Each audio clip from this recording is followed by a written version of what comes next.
Salam buat Bapak Ibu setanah air, kembali lagi di channel Wanta, informasi terupdate dan terkini seputar informasi PNS P3K honorer dan informasi lainnya dari pemerintah yang relevan.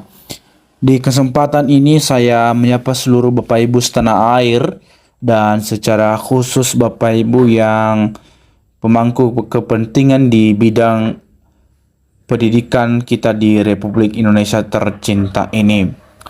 Bapak Ibu, seperti pengalaman-pengalaman sebelumnya, bahwa ketika ada perubahan pimpinan atau kepengurusan di Kementerian Pendidikan, maka ikut juga ada perubahan terhadap kurikulum yang berlaku di pendidikan di negara kita tercinta ini.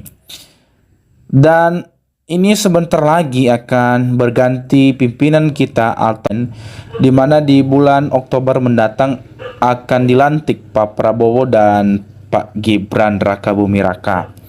Nah, bagaimana ke depan tentang konsistensi kurikulum kita?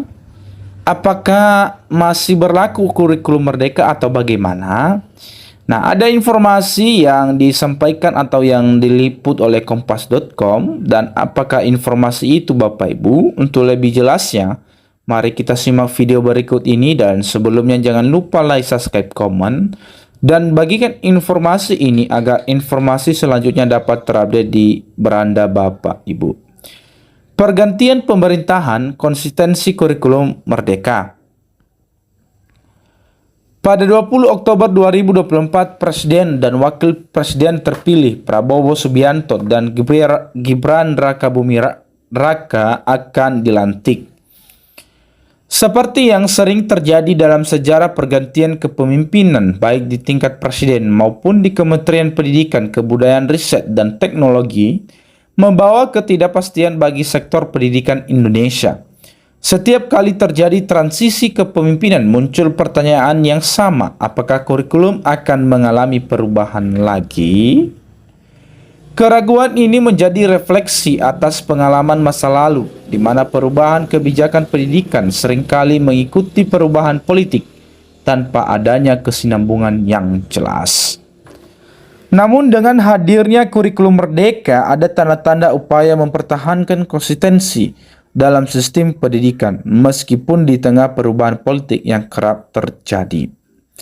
Kurikulum ini meskipun masih menghadapi kritik dan perdebatan di kalangan praktisi dan akademisi, dipandang sebagai solusi terbaik saat ini untuk membangun sistem pendidikan lebih relevan dengan kebutuhan generasi masa kini. Kurikulum Merdeka mencoba menjawab tantangan globalisasi dan perkembangan teknologi, meski tantangan dalam implementasinya tetap ada. Kurikulum Merdeka dirancang dengan fleksibilitas lebih tinggi dibandingkan kurikulum sebelumnya.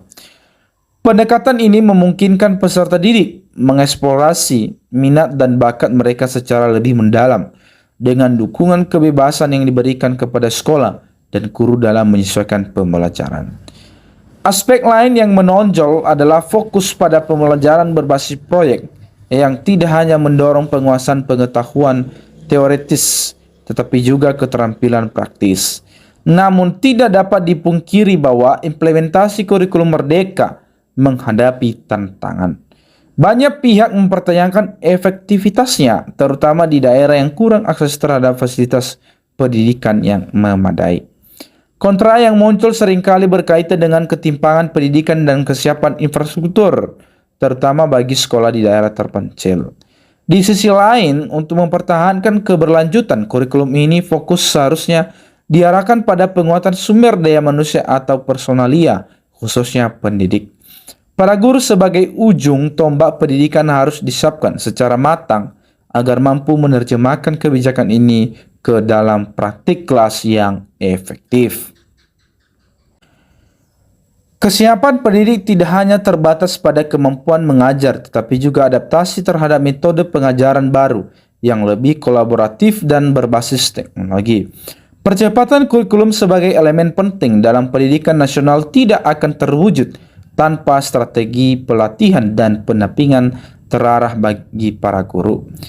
Pemerintah perlu meningkatkan pelatihan bagi pendidik dengan pendekatan berkelanjutan yang tidak hanya terjadi dalam satu kali pelatihan, tetapi menjadi proses yang berlangsung terus-menerus. Program magang di sekolah-sekolah dengan implementasi kurikulum merdeka yang sudah berjalan baik serta pendampingan dari mentor profesional dapat menjadi solusi efektif dalam mempercepat adaptasi guru.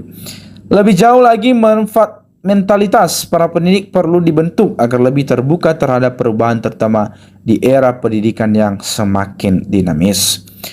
Kurikulum merdeka tidak hanya menuntut perubahan pada sistem, tetapi juga menuntut kreativitas dan inovasi yang tinggi dari para guru sebagai aktor utama dalam proses pembelajaran. Guru tidak lagi dapat terpaku pada metode konvensional yang menonton dan membatasi ruang gerak peserta didik.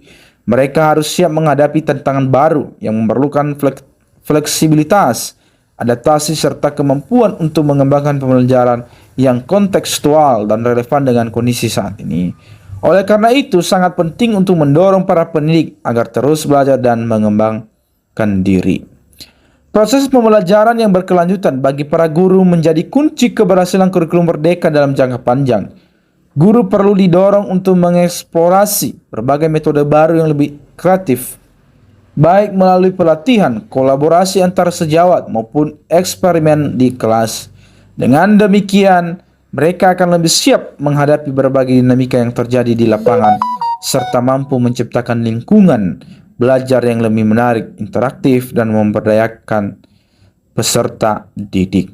Nah, sebagai catatan akhir, kurikulum mereka tetaplah yang lebih hingga saat ini, meski masih ada ruang untuk penyempurnaan. Konsistensi kebijakan pendidikan di tengah pergantian kepemimpinan merupakan langkah yang sangat penting, namun tidak kalah pentingnya adalah bagaimana pendidik siap secara maksimal dalam upaya mendukung proses percepatan implementasi kurikulum ini.